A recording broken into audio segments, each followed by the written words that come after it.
Welcome, first of all. Thanks for coming and taking time out of your busy schedule to come talk about this very important topic, transportation, going to and from Eden Mills. And it is our first community discussion on transportation. I hope one of many, because it's a difficult kind of topic to deal with, especially being in a rural area. There's lots of stuff being done in urban areas, but rural seems to kind of be left sort of idealist at this point. There's a few options which I'll discuss later, but and it is in fact, according to our carbon surveys, one of our largest sources, single sources of carbon dioxide are travel, less air flying. But more than that, I feel by streamlining our transportation in Eden Mills, we can have many benefits, such as saving money, time, calming our streets, of course, and helping the elderly and disabled get products that they can't normally get, and helping us to get to know our neighbors through carpooling, sort of those ideas. But thankfully, I'm not here to talk long. We're here as a community today to share some ideas and possibly some solutions. Just like to, before we get started, I'd like to briefly talk about a few ideas that we've sort of been researching and throwing around in Eden Mills as possible solutions to this transportation issue. The first one I'd like to bring up is carpooling, which is, I think, can be utilized in Eden Mills. It's a fairly easy thing to do. And I'm sure most of you would agree it'd be nice to share the cost of traveling to and from the big cities. And even something as simple as joining groups of people to go grocery shopping or picking up the kids from school. And the trick is, how can we organize ourselves to get these sort of things done? And one way we thought was, currently on the website there is an area, and then on the carbon neutral website, on the top right there's a discussion forum, and you can create a free login and password there, which allows you to post rides needed or rides offered, which I think could be we've had it going for quite a while. It doesn't seem to have caught on yet, and I'm sometimes sure that people don't even know about it. So if that's a possibility, maybe we can even log on and just try it out and test it out. I had an informal conversation at the Eden Inn with Connie and Joshua Willoughby, and I thought a great carpooling idea came up for someone who, because they were describing that they don't really use the internet, so how to get rides. Well, an idea was to actually post a sign in Eden Mills, just for an example, saying Guelph, Rockwood. And that if you needed a ride to Guelph, you could wander down this sign and stand underneath it and wait for some gracious neighbor to pass by and possibly hitch a ride. I mean, it sounds simple, but I think between the amount of traffic we see going through the streets, there's got to be somebody going. That totally worked when there was a bus strike on in Vancouver, and people would just have just a sign, and it totally worked. I don't think you'd have to wait too long to find a ride. I think it would be pretty amazing. So that was just a quick idea that really sort of shone, I thought. But even if they want to, like if we use the existing bulletin boards and put a little section on, or just said, Lord, this is going to be the one that's going to have the carpooling section, so that they can plan ahead in the winter, they don't have to stand out there for a half an hour or something. Because it's like, you know, I usually go somewhere on Saturday, so, and I say I don't mind going with someone else, so. Jack, do you think there's going to be a lot of trouble getting the conversation going? Already started, that's great. So carpooling was one thing that seemed to work, but again, it's logistically and communication and almost organization between ourselves to try to get that working. Another idea that's being used quite a bit in Europe now is, in rural areas, is an on-demand transportation system, which utilizes minibuses and or vans, and it's a call-in type organization that 20 minutes later you can get a ride to your destination, usually to bus depots and stuff, so then you can go from there to other destinations.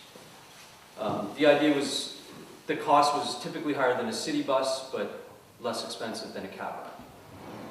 So that's an on-demand type transit system. Another idea that we looked at was the idea of a community car in Eden Mills, and I was sort of excited about this, just having a car here and the idea is that it can be privately owned, or it can be community co-op owned. And this, in fact, would be cheaper than owning a vehicle or cheaper than renting a vehicle. And I did call Grand River Community Car. There's actually quite a few co-ops set up locally I wasn't aware of. There's one in Guelph, Kitchener, Hamilton, Toronto that I kind of looked at. And they threw out some statistics like the Grand River Community Car suggested it takes about 20 members per car to work, and the following fees reflect that. And this was based on a finance vehicle of about $16,000. And the fees involved were a $400 refundable deposit, a $25 application fee, $19 per month insurance, and the per hour usage was $3.90, and on top of that was a 28-cent per kilometer fee. And discounts were available for longer terms, but that was kind of like a pay-as-you-go type system. And a lot of moderate users expressed that they were saving money versus owning their own vehicle. And my favorite, trails, utilizing to get in and out of Guelph and to Rockwood as well. And there is 2 trail systems that go into Guelph. There's the Radial Line Trail, which is marked by the orange marks, which you can get on 2nd Line, just south of the Blue Springs Creek. There's an entrance there. And then off 29, just south of the Aramasa River, there's another entrance there. And that will take you to Watson Road. And then from Watson, you can go up Cooks Mill Road. And then that, at the end of that, you turn right and you get to Stone Road, and then Stone to Victoria. And then once you get to Victoria Road, there's that trail system that goes all the way through Guelph, all the way along the Aramasa River. So that all connects. Now, there's another lane, another trail that kind of ends at Barton Street. You cross 29, and that's my Uncle Tony's land, and he's expressed that he doesn't mind people utilizing those trails, as long as you stay on the trail. Now, there is a fence about halfway down, and Tim and I took a long walk and met the owner of this, the person who has the fence up. And what they've expressed is they'd like communication between people who want to use this trail. Now, he's allowed us, we've kind of asked for permission. He said, no problem, you can use it. But if anyone has interest in that, I'd be willing to give up his contact information if you want to contact him further on that. As far as Eden Mills to Rockwood, the landowner there has agreed to put a trail, which is going to be Indian Trail, an extension of Indian Trail through Guelph Line. The road actually continues on through there. And the township has actually agreed as well to cover the insurance costs and maintaining the trail. There's a small hiccup. There's a lot of hiccups with trails. Yeah, it's becoming a hot topic. But she has a bit of an issue with the subdivision encroaching on her property, and the township and everybody's doing that. But I do feel positive that that will be established trail, which will take you into the subdivision, just I guess south of the conservation area and west of Highway 7, that subdivision there. So then you can get to Rockwood from there. So positive. And another idea is also teaming up with social services that come in and out of the village, like for disabled people, the vans and stuff. We've seen them driving around. Trying to work with them, and Denny's Bus Line, I think, is one of the people that we're working with, and try and talk to them, saying, well, if you have a bus out here that's underutilized, why not piggyback on that and be able to find out their scheduling and maybe see if rides can work there. So that's another idea. And of course, one of my favorites is bringing the goods to us, like as a cafe or food depot in Eden Mills. We'd love to see that. It's happened over the years. There has been stores here. There has been, you know, ability to get certain products. You know, there's eggs down here, and just utilizing those local goods.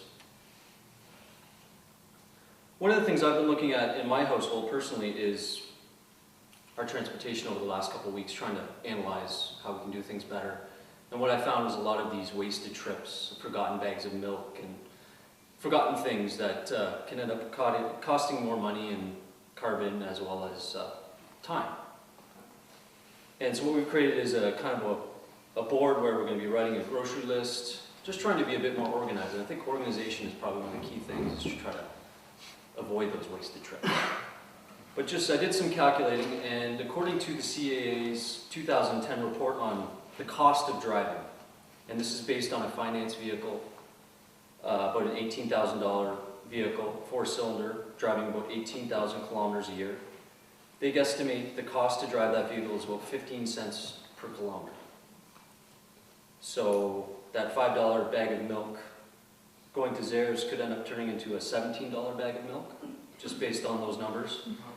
Hartsland Zares is about 12 kilometers away, so that adds about $6 each way in sort of numbers to throw out there. I mean, I was a little surprised. The 50 cents surprised me, but at the cost of $1 per liter of gasoline. They did include, I mean, maintenance, gas, tires, depreciation, insurance, all those costs. The real cost of it. The real cost Yeah. of the vehicle, yeah. Finance. And that's based on 18,000 pounds.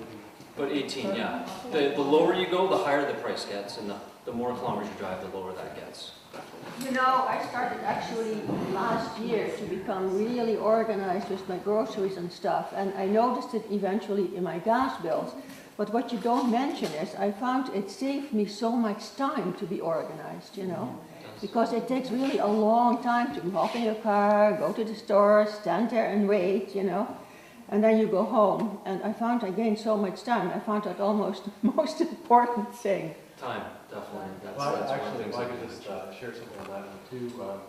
I grew up in Mississauga, and we moved to Bell Fountain after we got married. And we went from having a store 5 minutes away to having a store 25 minutes away. And basically, when you live in the city, you know, if you forget a bag of milk, you go buy it. If you then get home and then you forgot the bread, you go back and buy the bread. I mean, this happens all the time when people are friends in the city. They're always going back and forth to the store, which was not an option when you got into a different environment.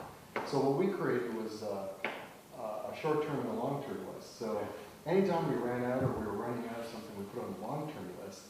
And then if we were going to be going in, like within a week, we created a short-term list. And we had the same experience, that actually we got things down to 1 or 2 trips a week. Now that was without any children, but basically we've applied the same thing to now. And when we get away from it, because you know life is nuts and we forget about it, yes, we spend lots of more time and more money on gas, but when we stick to it, you know, it works rather efficiently. So the short-term list for just stuff during the week that you run out of, and then a long-term list for like a major buy that we do every week or 2, something like that. Yeah. I had a friend who went to the extreme of planning her weekly meals out, or written down what she would cook, and that became this, you know, it was great actually. She had a beautiful list of what she was going to cook all that week, and it was all planned. I don't know, that's pretty extreme, but if it can be done. We do have a process here. We do have a process for you to go through so that it's, have you been in some conversations where it's hard to get a word in edgewise and everybody's talking over topics? I mean, never. We have some guidelines for you to go by, and maybe you can distribute these agreements because you have to sign your name in blood that you're going to agree to these or be rejected from the group forever. Dan. All right. I promise to not deal with anything other than criminal law. I know what we're talking about. This process goes like this. If I can draw your attention to what we have is an agenda that you will be, there's round 1, and we have talking objects. And these are talking sticks, only they've been made into cubes, okay? And for round 1, you'll have an opportunity to speak for about a minute and a half or something like that, just to start the ball rolling, introduce yourself, say who you are, and what brought you here, what was it that attracted you to come and speak to the topic, which I'm going to outline for you. So you'll go around the room, or around the circle once. Round 2, you'll do the same thing, and the second time around, you will either go a little bit deeper as to what you said previously, or you may respond or pick up on something else that somebody said. Round 3 is an open dialogue. It's where you go a little bit deeper, a little bit vigorous, spirited conversation. And you have a table host whose job it is to more or less keep you focused on and make sure that you're keeping these agreements. The agreements go like this. I don't think anybody will really object to them. Open-mindedness. Listen and respect all points of view. Let me just add that you're not here to persuade anybody of anything. You're here really to offer your perspective and to hear somebody else's. That's the nature of this type of conversation. The second one is acceptance. That means you suspend judgment, tough though it may be. So somebody says something, you don't judge it immediately, you do that kind of knee-jerk reaction. You hold back on that and really hear what's being said. Don't contradict, this is not a place to argue. Curiosity. Seek to understand rather than persuade. Sorry? What you say? Next one is discovery. Question your old assumptions and look for new insights. Sincerity. Speak from your heart and personal experience. That one sometimes people will offer it and start giving a lecture on some book that they read or somebody that they heard. It's okay to bring something like that in, but we want to hear from you, your personal reaction to what you've heard or read and why you're speaking to it. And the last one's brevity. And this one's, if you tend to go on and on, you see a few people yawning or checking their watch, maybe you're going on too long. So try to keep it short and to the point. Everybody understand those guidelines? What was round one? Introduce yourself. Round one is where you introduce yourself and what brought you here. What is it about the topic? And the question that you will all be working on, which I'm going to read to you right now, is this. How might we, as residents of Eden Mills and area, meet our transportation needs in ways that will reduce car travel and result in both cost savings and a reduction in carbon emissions? So it's pretty straightforward. How can we reduce our car travel and save some money? After you're through that open round, I'll be ringing a bell and bringing you back for the final round, which basically you will have a chance to speak in the same way with the talking object, what you took from this meeting. What was your greatest challenge? What were you inspired by? What were you touched by? And kind of your summarizing statement. Okay, go get it.